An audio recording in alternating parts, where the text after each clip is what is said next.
The National Weather Service in Salt Lake City has issued a winter storm warning for heavy snow which is in effect from 6 часов вечера this evening to 9 часов утра Mountain Standard Time Wednesday.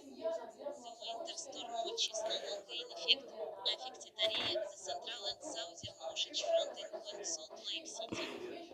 Snow accumulation is total amount of 6 to 12 inches are expected through Wednesday morning.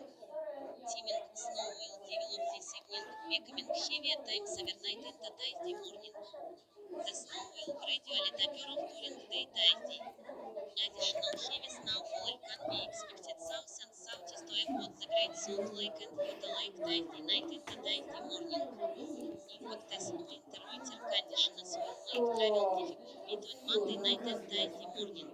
All area roadways will be impacted. A winter storm warning means significant accumulation of snow are expected.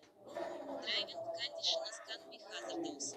Use caution. Keep winter survival kit in your vehicle in case of an emergency.